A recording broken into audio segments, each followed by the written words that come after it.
My name is Elena, and I never imagined my life would turn out like this. I grew up in a pretty normal family. Well, at least it was normal for us. My dad was always busy with his sustainable building materials business, and my mom took care of the house. We weren't rich, but we were comfortable. Dad rarely talked about work at home. He'd come in late, give mom a quick kiss, and ask me how school was. That was about it. I didn't mind though. I was happy in my own little world, helping at his office during summers and dreaming of making a difference someday. I remember the day everything changed. I was 27, fresh out of law school with a business law degree, still trying to figure out where to focus my career. I was looking for some old photos in Dad's study when I stumbled upon legal documents marked confidential. My heart pounded as I scanned the pages. Dad's company was facing a hostile takeover. The knot in my stomach tightened as I read further, recognizing the predatory acquisition tactics from my corporate law classes. Why hadn't he said anything? That night at dinner, I watched him closely. He seemed normal, joking with mom about her overcooked pot roast, but I saw the worry lines around his eyes, the way his smile didn't quite reach them. I had to do something. But what? Even with my legal training, it seemed impossible for me to challenge a large corporation. Still, I couldn't just sit back and watch my family's livelihood get destroyed. Not when Dad's company was bringing eco-friendly innovations to an industry that desperately needed them. The next day, I did some digging. It wasn't hard to find out who was behind the takeover. Maxwell Caldwell of Caldwell Industries, known for his aggressive acquisitions and environmentally questionable practices hidden behind charitable donations. His office wasn't far from our house. The receptionist looked at me like I was crazy when I asked to see Mr. Caldwell. "Do you have an appointment?" she asked me, eyebrow raised, her perfectly manicured fingers hovering over her keyboard. "No, but it's important, please. Just 5 minutes," I insisted, my voice steadier than I felt. She must have heard something in my tone because, after a phone call, she waved me towards the elevator. "Top floor," she said with a hint of pity in her eyes. The ride up felt like it took forever, my reflection in the mirrored walls showing a woman more determined than I felt inside. When the doors opened, I was face to face with Maxwell Caldwell himself. He was exactly as I expected, silver-haired and sharp-eyed with an air of cultured refinement that couldn't quite hide the predator beneath. Well, he said, looking me up and down with calculated interest. Well, may I know who you are?" I straightened my shoulders. "Mr. Caldwell, I'm Elena Mitchell. I'm here about my father's company, Mitchell Eco Materials." His eyebrows shot up. "Mitchell's daughter? This is unexpected. Come in, let's talk." I followed him into his office, trying not to be intimidated by the panoramic view of the city that he clearly used to impress visitors. He settled behind his massive desk and gestured for me to sit. "So, Miss Mitchell, what can I do for you?" I took a deep breath, my legal training kicking in. "Your hostile takeover of my father's company violates several antitrust provisions. The environmental patents alone." Caldwell raised his hand, cutting me off. "Impressive. Your father didn't mention his daughter was a lawyer." He leaned back, studying me with new interest. "I have a proposition for you, Miss Mitchell. I'll leave your father's company alone if you agree to marry my son." I stared at him, sure I'd misheard, anger and disbelief colliding in my chest. "Excuse me." "You heard me. Marry my son Victor. Make him grow up a little, give him some direction. Do that, and your father's company, patents and all, stays untouched." I left Caldwell's office in a daze. Marry his son? Was he insane? But the more I thought about it, the more I realized I didn't have much choice. My legal knowledge couldn't save us. Caldwell had too much influence. It was either this or watch my dad's life's work crumble. The next day, I found myself back in that intimidating office. Caldwell was waiting for me with a smug smile on his face. "So, Miss Mitchell, have you made your decision?" I took a deep breath. "Yes, I'll marry your son." Caldwell clapped his hands together. "Excellent. Let me introduce him to you, shall we?" Before I knew it, I was being ushered into another room, and there was Caldwell's son. I'd expected some stuffy businessman type, but the man who stood up to greet me was anything but. He was tall with carefully tousled dark hair and a practiced smile. "Hello," he said, extending his hand. "I'm Victor. You must be Elena." I shook his hand, trying not to show my surprise. "Yes, that's me." Victor's father cleared his throat. "I'll leave you two to get acquainted." As soon as the door closed behind him, Victor's polished demeanor shifted. He ran a hand through his hair, looking uncomfortable. Look, I'm sorry about this. My dad got some pretty outdated ideas. I shrugged, trying to seem professional. It's fine, we're both adults, right? We can handle this. Victor laughed, but it sounded hollow. Yeah, sure. Just a casual arranged marriage. No big deal. We spent the next hour talking, and I hate to admit it, but Victor was kind of interesting. Behind his polished exterior was someone intelligent and occasionally insightful, even if he did seem troubled by the need for approval. Over the next few weeks, Victor and I started dating, if you could call it that. We went to high-profile restaurants, cultural events, the usual stuff meant to be photographed. But there was always this undercurrent of performance. We both knew this wasn't real, no matter how much we pretended. And so, 6 months after that fateful meeting in Caldwell's office, I found myself walking down the aisle. My dad looked so proud and happy. He had no idea of the deal I'd made to save his company.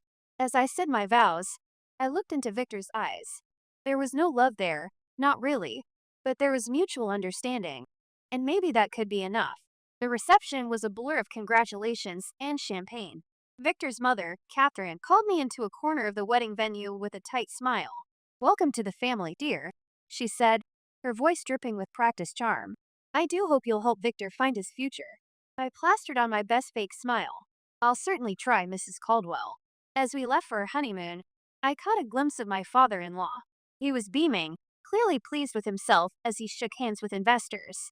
I felt a flash of anger. This was all just another business acquisition to him. The first few years of our marriage were interesting, to say the least. Victor and I settled into a routine of sorts. We lived in a sleek downtown penthouse, courtesy of his father's wealth, but it felt more like we were business partners than husband and wife. I tried my best to be a stabilizing influence on Victor. Slowly but surely, I saw changes in him. He started posting less on social media about his luxury vacations and more about business innovations and company initiatives. He spent fewer evenings with his superficial socialite friends and more time developing real projects at Caldwell Industries. I could see the calculating approval in his father's eyes when Victor began showing genuine aptitude for strategic planning. The tension in my chest eased slightly. Maybe this arrangement wasn't entirely for nothing. Catherine, Victor's mother, was a different story. She never outright criticized me, but I could feel her judgment radiating off her in waves.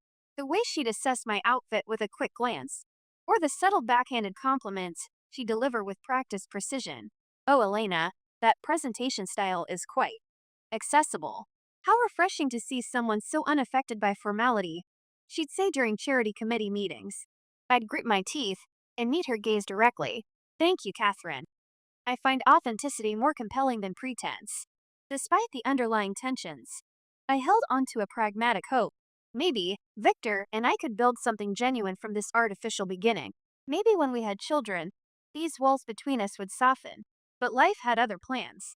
It was a crisp fall day when we got the news. Victor and I sat in the fertility specialist's office, the silence between us charged with unspoken fears. I'm sorry, the doctor said, her voice professional yet gentle.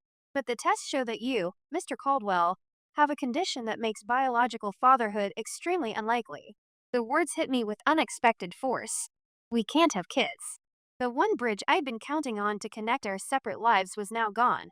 That night, as I lay awake listening to Victor's restless movements in the guest bedroom he'd been using for months, I thought about my own parents. Dad's eco-materials business had flourished since my marriage to Victor. The partnership with Caldwell Industries had opened markets previously closed to him. I was genuinely happy for him, but couldn't ignore the hollow feeling expanding inside me. I needed purpose beyond the role of Victor's presentable wife. When I brought up returning to my law practice, Victor's response was swift and dismissive. Work. As a lawyer? Why would you need that? We have more than enough money. I felt my jaw tighten with frustration. It's not about money, Victor. I have a law degree. I want to use my skills for something meaningful. He glanced up from his phone, genuinely perplexed. In our circle, wives manage charitable foundations. Why don't you start something that looks good for both our families? And so, the Elena Caldwell Foundation for Children's Medical Innovation was born. It wasn't the legal career I'd trained for, but I discovered a talent for organization and advocacy that gave me genuine satisfaction. I threw myself into the work, developing fundraising strategies, partnering with research hospitals, creating programs that actually help families navigate medical crises. Victor barely noticed my growing success in the nonprofit world. In fact, he barely noticed anything about my life these days. We were inhabiting the same expensive housing but living in completely different emotional universes.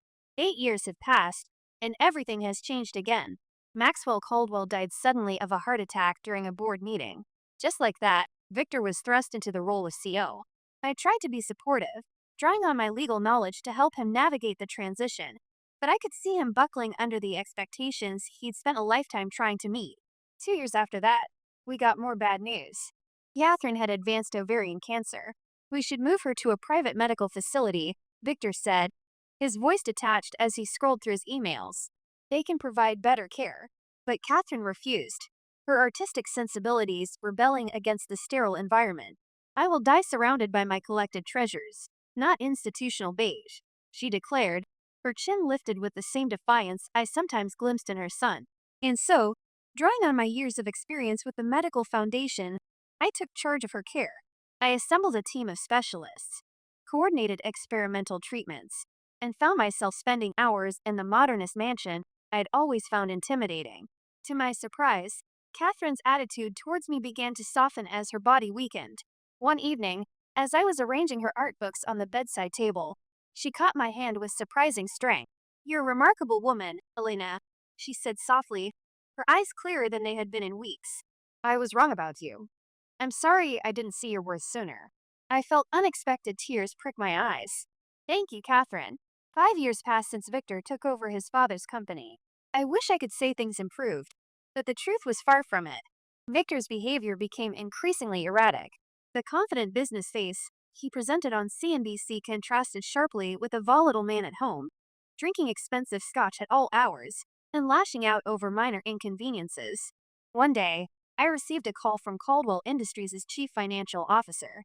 "Mrs. Caldwell, I apologize for the intrusion, but the board is concerned. Victor has missed critical meetings and appears to have authorized some questionable transactions." When Victor finally returned home that night, tie loosened and eyes unnaturally bright, I confronted him. "Victor, what's happening?" "The CFO called me. The board is concerned."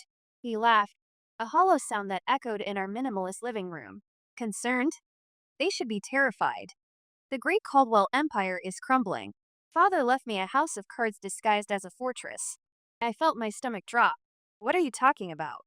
"The company's hemorrhaging money. Dad's last acquisitions were disasters expertly hidden by creative accounting. I couldn't fix it. So why bother trying?" I couldn't believe what I was hearing. All that pressure. All those expectations. And Victor seemed almost relieved by the failure. Desperate to salvage something, I reached out to my dad. Despite being focused on expansion into sustainable commercial buildings, he agreed to help. He offered Victor a position overseeing a new division, hoping to mentor him back to stability.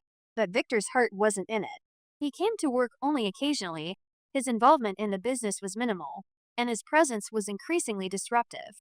I watched with growing alarm as my dad's innovative projects began to stall. I knew I needed to have a serious conversation with Victor.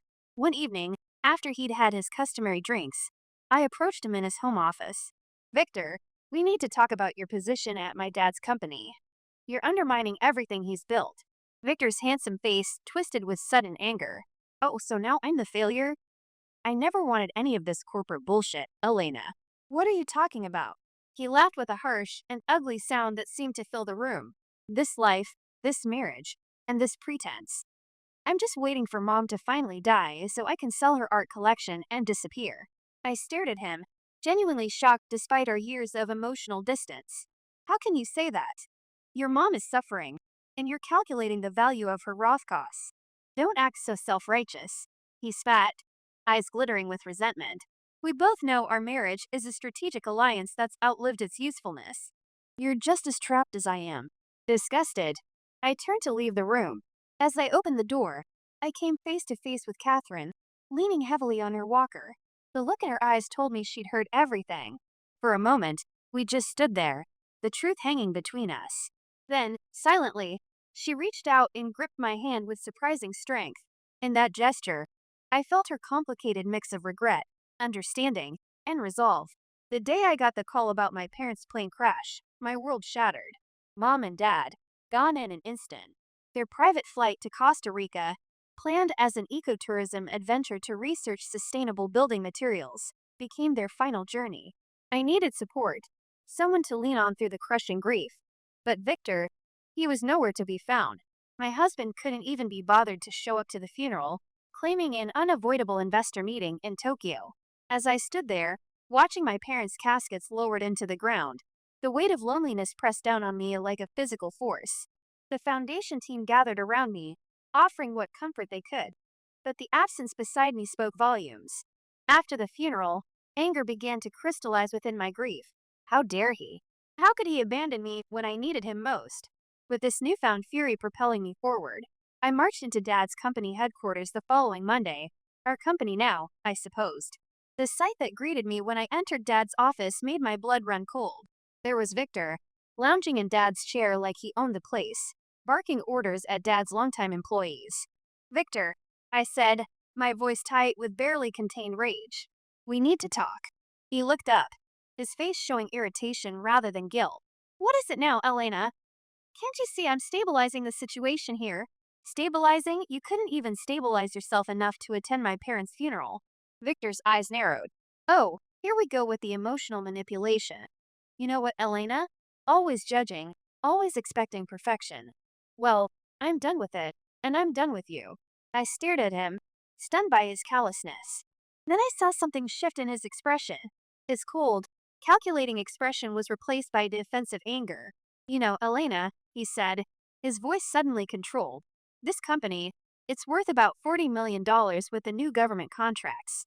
And guess what? As acting CFO, I have controlling authority now. My heart dropped as legal warning bells rang in my mind. What are you talking about?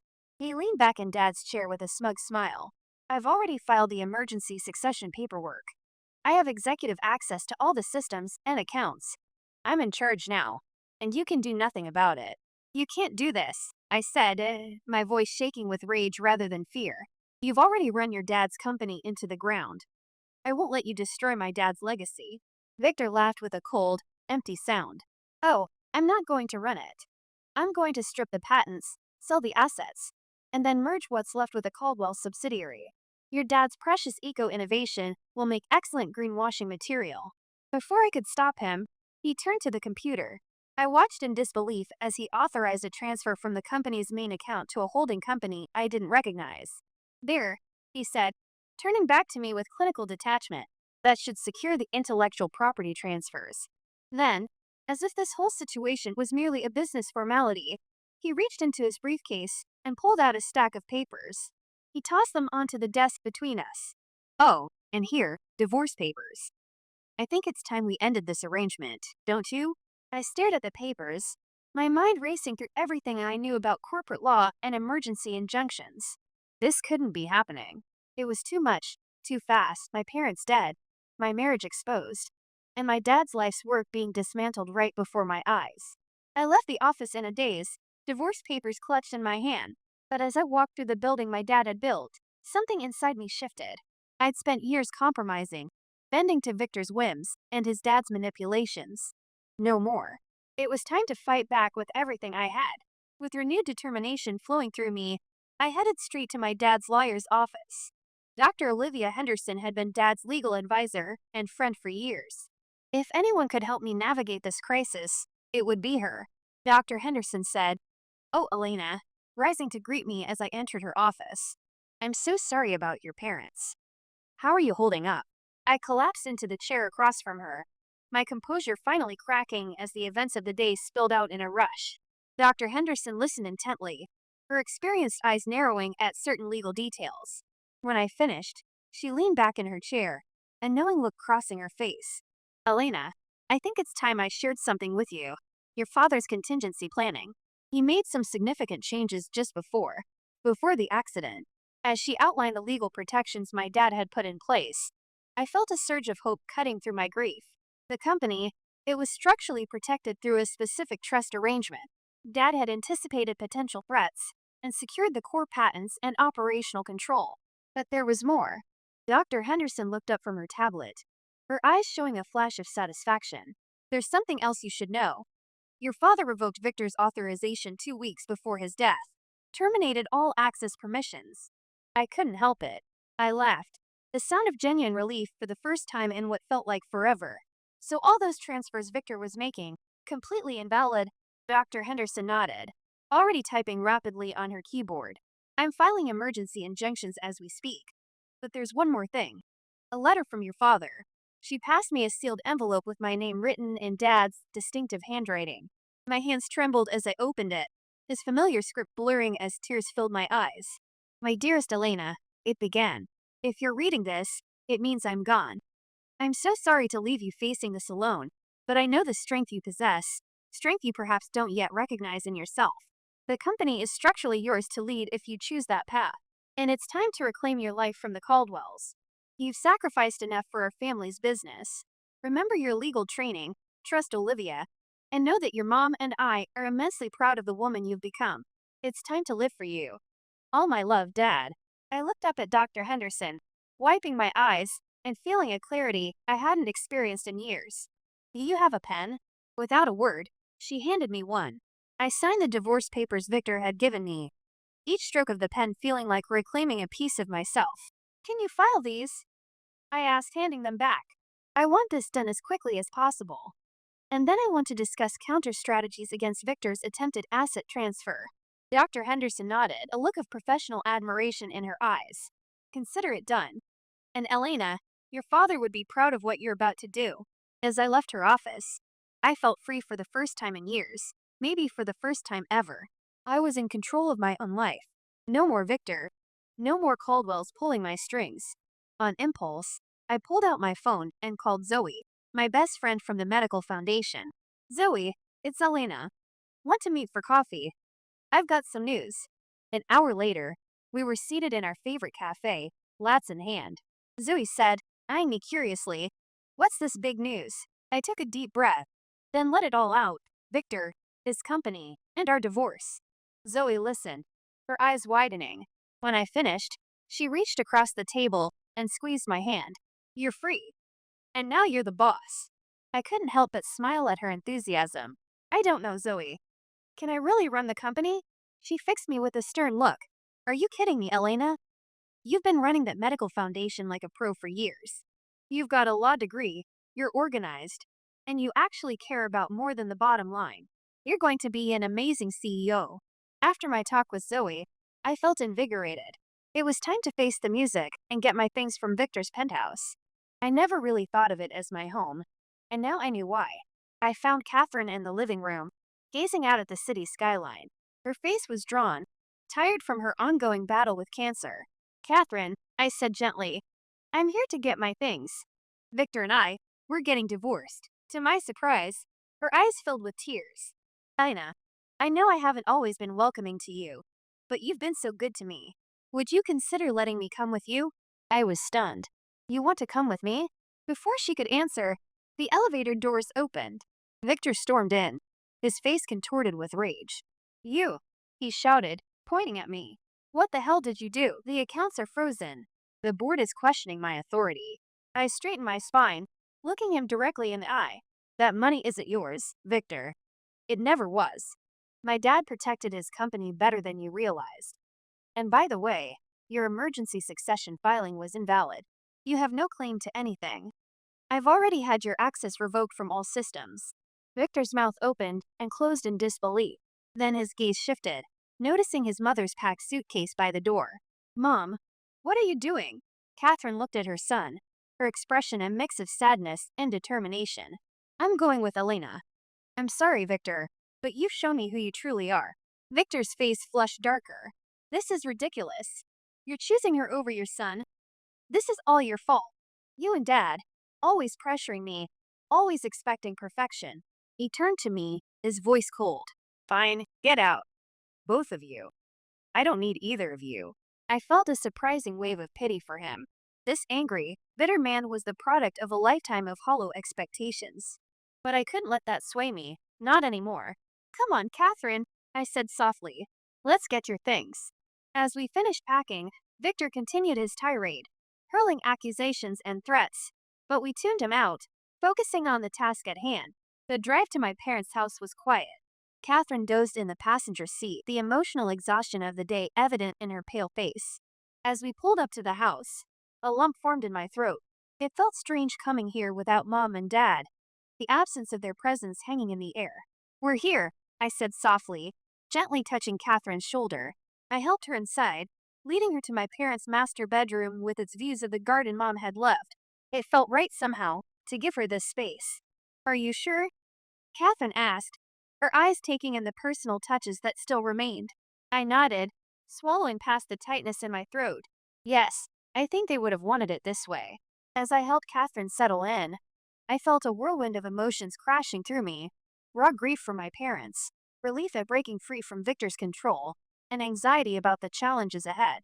But underneath it all, there was a steady current of determination. Taking over Dad's company was like being thrown into a legal case without preparation. Those first few months were a blur of board meetings, patent reviews, and sleepless nights poring over financial projections. But I was determined to honor my dad's legacy. I brought in Marcus, a sustainability business strategist, as my operations director. He helped translate my legal understanding into practical business leadership. "You've got sharp instincts, Elena," he'd say during our late-night strategy sessions. "Trust your judgment." Gradually, I found my rhythm. 6 months in, I wasn't just surviving, I was innovating. The company secured 2 major government contracts, our eco-friendly materials gaining recognition beyond what my dad had achieved. I felt a bittersweet pride, wishing Dad could see what his company was becoming. Through it all, I maintained my connection to the medical foundation. If anything, my work there became more personal and purposeful. It bridged my past and future, reminding me why business success mattered. Catherine's condition deteriorated over time, as we knew it would. I coordinated her care with the same attention I gave to running the company, determined to honor her courage. We formed an unexpected bond during those 18 months, sharing stories and healing old misunderstandings. The day she passed, I held her hand and whispered, "Thank you for your strength, Catherine." She squeezed my fingers gently, a peaceful look settling on her face, before slipping away. I arranged her memorial service myself, ensuring it reflected Catherine's artistic sensibilities. Victor didn't attend. I wasn't surprised, but it confirmed how completely he'd surrendered to bitterness.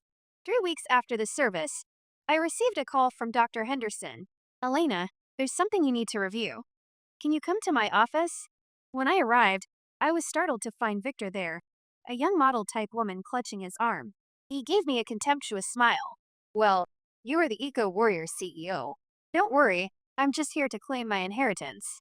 Mom and I might have had our differences, but family legacy is family legacy, right? I remained silent, waiting for Dr. Henderson to begin. The attorney adjusted her glasses and began reading Catherine's will. As she spoke, I watched Victor's smug expression transform into disbelief, then outrage.